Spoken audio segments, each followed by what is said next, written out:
Light and inspiration. That's something that Christy has said in her letter to me. Light and inspiration. That Bealtaine Cottage is both light and inspiration. I love that. And Jack loves that too, I'm sure. Good morning, everybody. This is such a windy, stormy morning.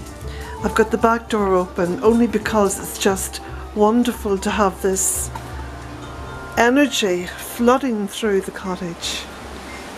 It's just incredible. Look at the trees.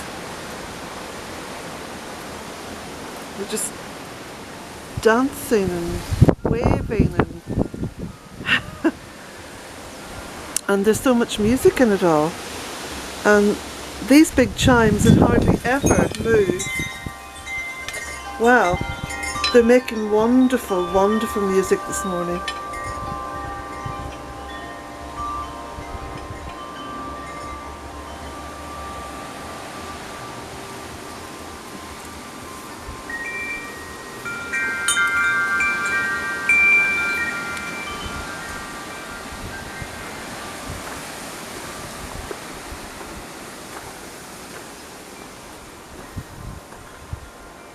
Look at these colours.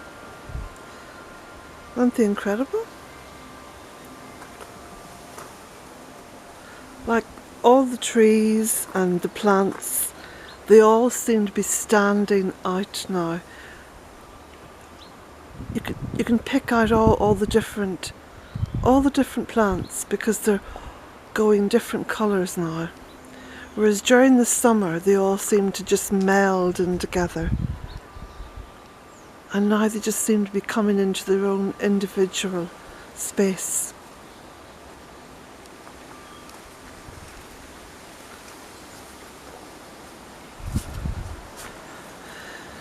Now there are a few people who keep asking on the videos, what's in your sheds?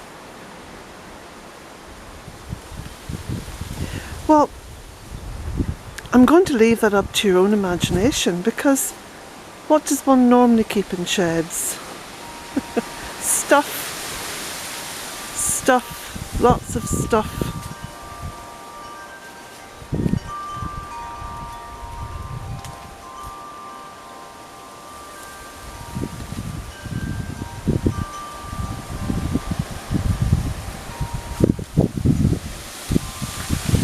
I'm just going to take you on a little walk,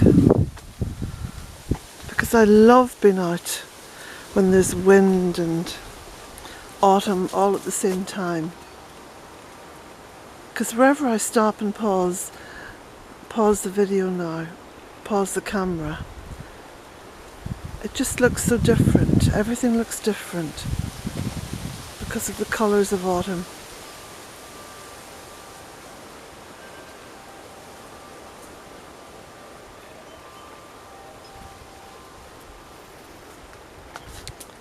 Now by rights I should have a clothesline full of clothes in this beautiful wind.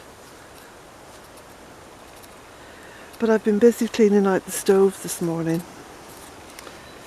The stove was clogged up with soot, so I was doing my Cinderella impersonation, cleaning the stove and getting covered in soot and dust.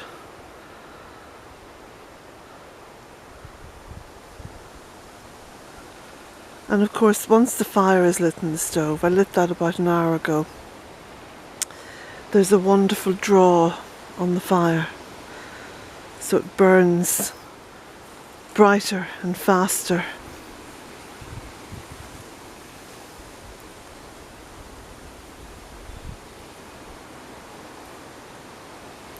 There's a few little red roses peeking out here. And there's flowers in the chocolate mint.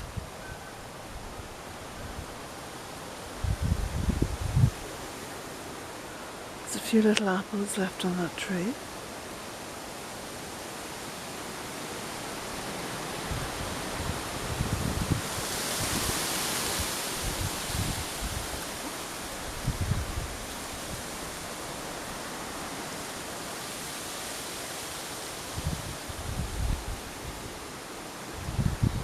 I don't know about you, but I love the weekends. I suppose it's sort of a hangover from the days when I worked 9 to 5 or Monday to Friday. And the weekend was always such a precious time. I think primarily just for being on my own, which I wasn't for long, because of course I was raising a family.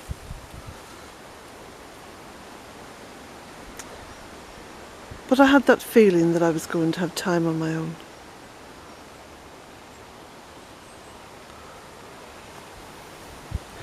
And I expect many of you who watch these videos, who do work Monday to Friday, enjoy that sensation of Friday night and Saturday morning.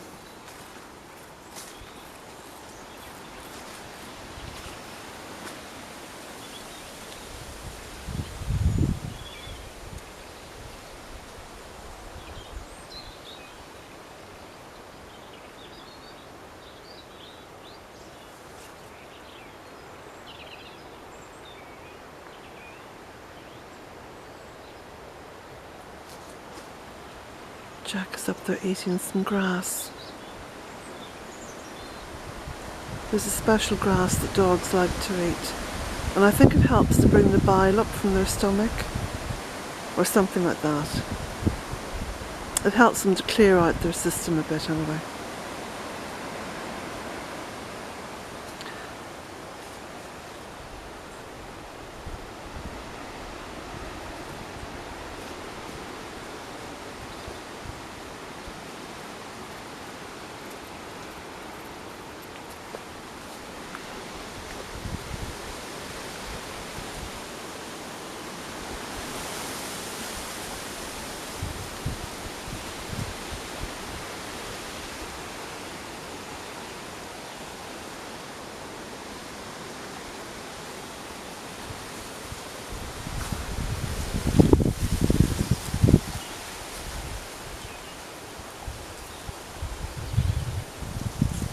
I think this is going to be a perfect day for going out for a walk with Jack.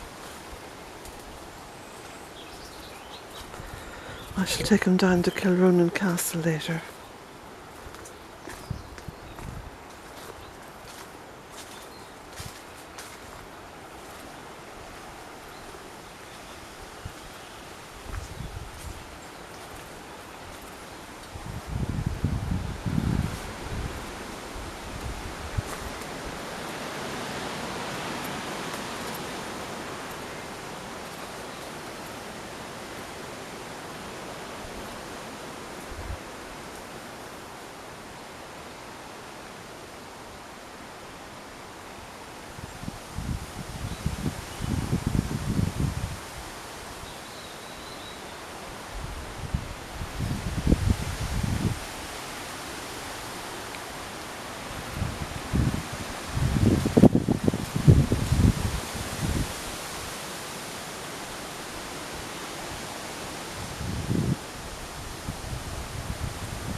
Just in the space of about 4 weeks,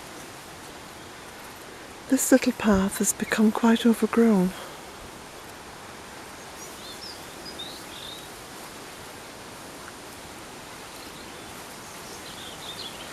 This is the path that leads to the stone circle, of course.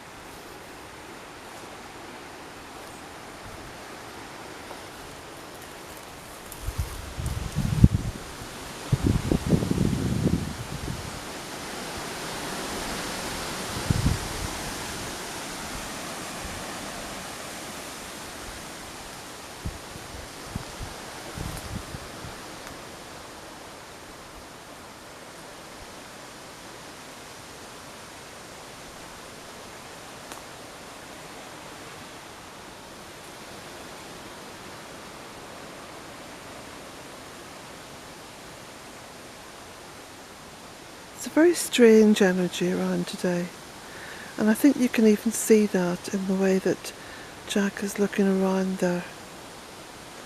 He senses something.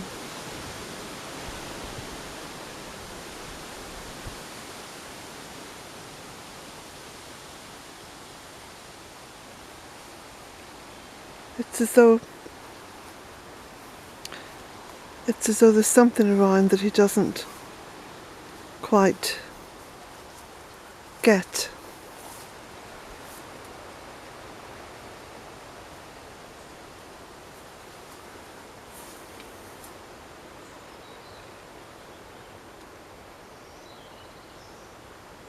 This is incredibly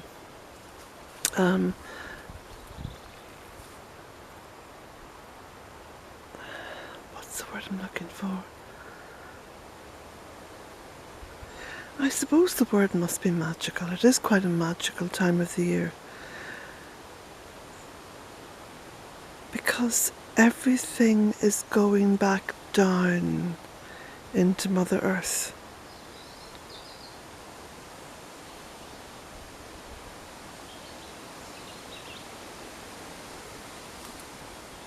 And all the colours that we see and enjoy in this season is because the plant lifeblood, the actual sap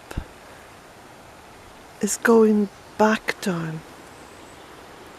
It's going back down to spend the winter with its mother.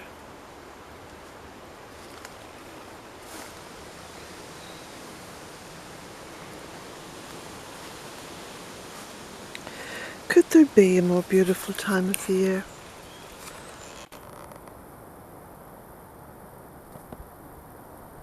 And as the sap retreats deep down into the plants and the trees deep down into the roots, other life forms appear that show us and tell us that Mother Earth isn't as asleep as we think.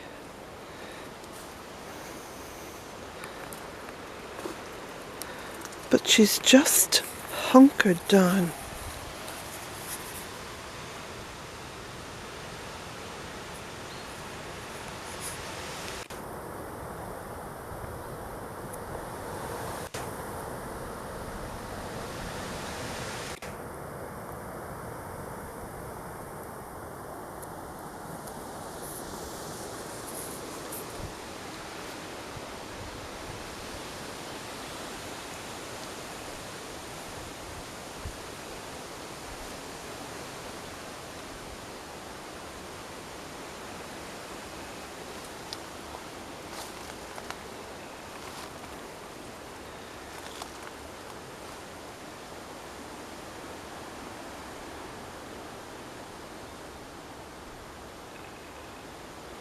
You can see all the different shapes now.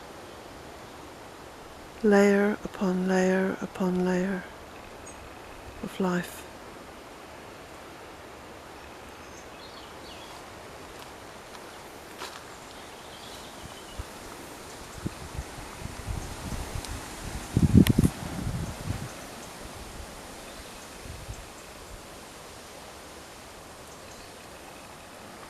It'll soon be time to close up the tunnel. That door has remained open since the beginning of April.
And that is Leucestria formosa.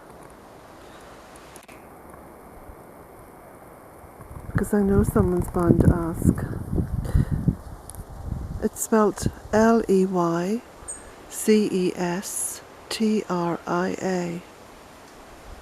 and then Formosa. Leucestria formosa.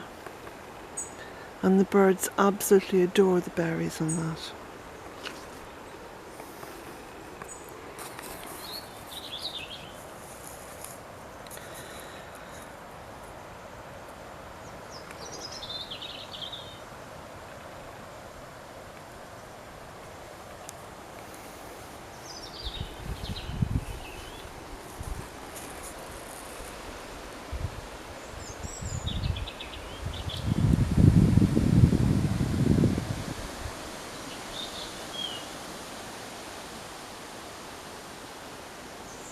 This is fuchsia.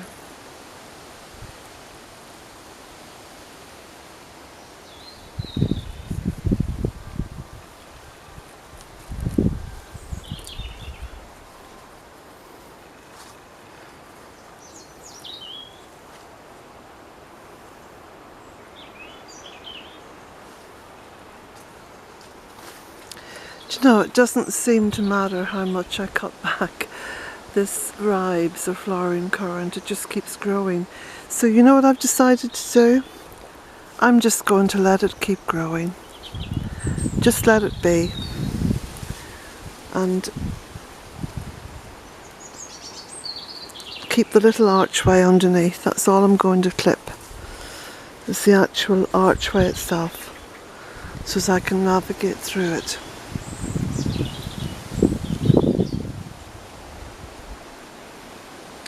Sometimes you have to give in to plants and just let them do what they want to do. You can see the Virginia creeper, look, is moving slowly up along the ribes. Well, I'm just going to let it be.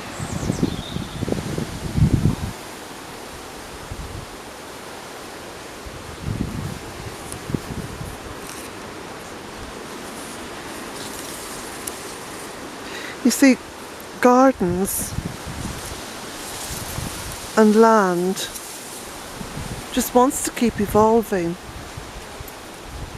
And just because we have stopped ourselves in our own evolution, and we have, indeed we have, we've become embedded with all different kinds of beliefs that we no longer remain open to what is around us.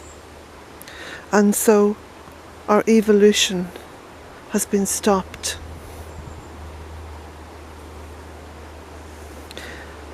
And so within that context, I can understand what's happening around me, that she wants to keep evolving.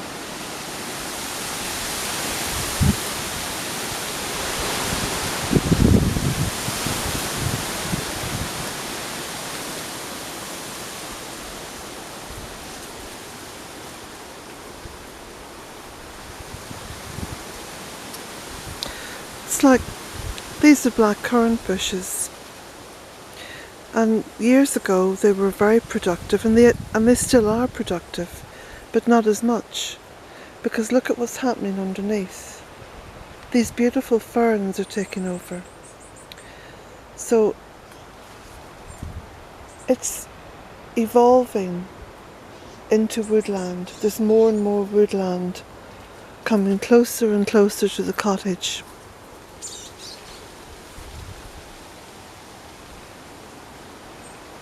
It's like this cotoneaster, it keeps wanting to form this huge canopy.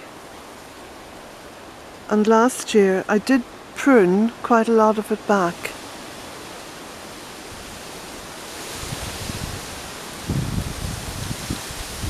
And you see how it's reaching out to meet the hazel? And the hazel is forming this beautiful canopy, along with the spindle.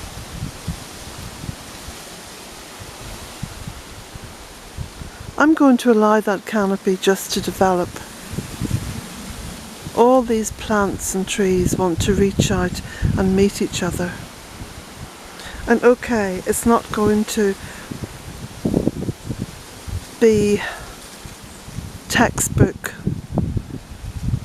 how these should grow, but then what are textbooks? They're about uniformity. They're about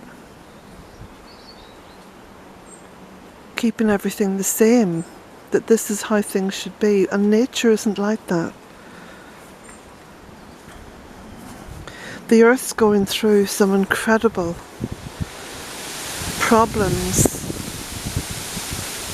undoubtedly caused by us. I mean, we don't even have to talk about climate change. We don't have to go there. We can just talk about our own personal impact, our collective impact upon Mother Earth. There's so many of us and we're all demanding more and more. That paints enough of a picture of understanding.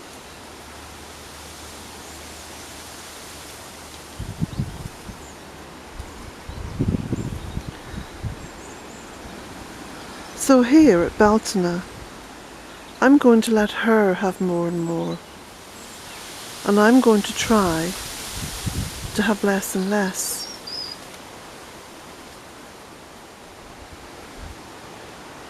And within that context, I know there's a lot of peace and there's a lot of pleasure. The pleasure of living with her rather than on her. Isn't that a pleasure?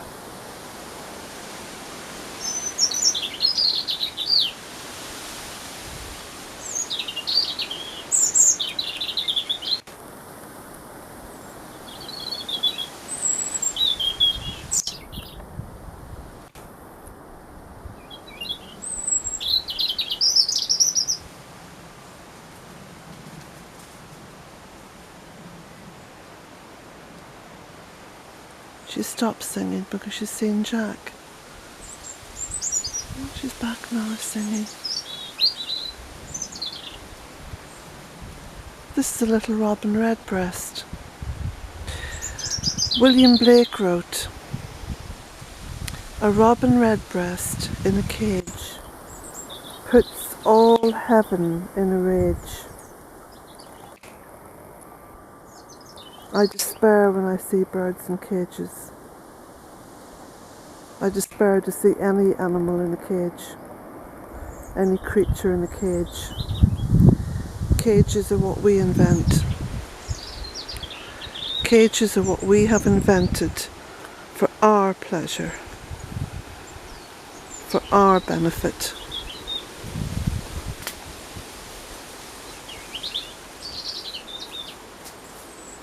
We should be happy simply to provide habitat for birds that come like this and sit beside us and sing.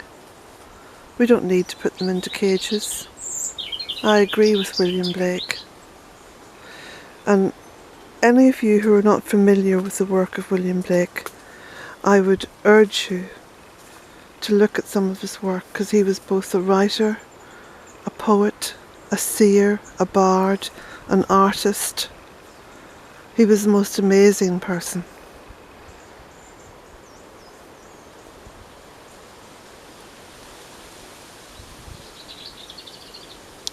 A robin redbreast in a cage puts all heaven in a rage. And not just robins, but any bird. Do you know what a true empath is?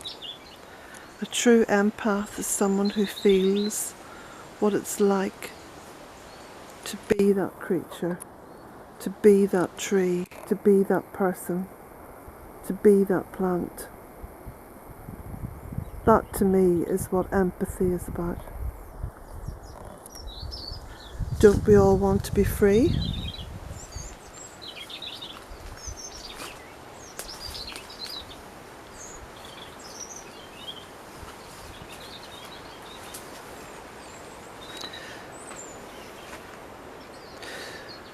Of course, I suppose, like my maternal grandmother years ago, There are those of you out there who have birds in cages, and it's simply not practical to open the door and let them fly away, nor is it practical to take them and bring them back to their country of origin and let them be free.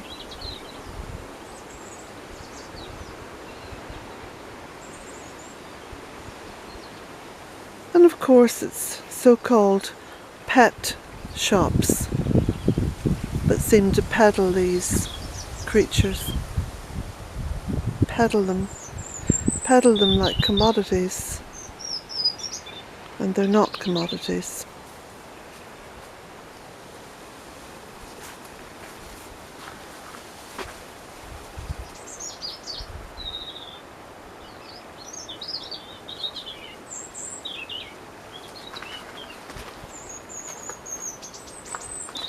Listen to the happiness of this little bird.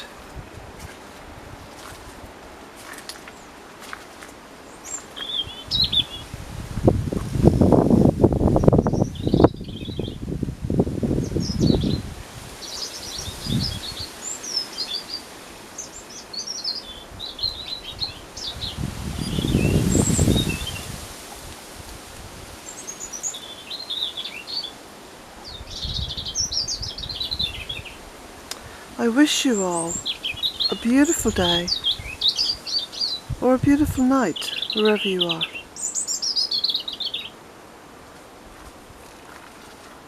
And bless you all.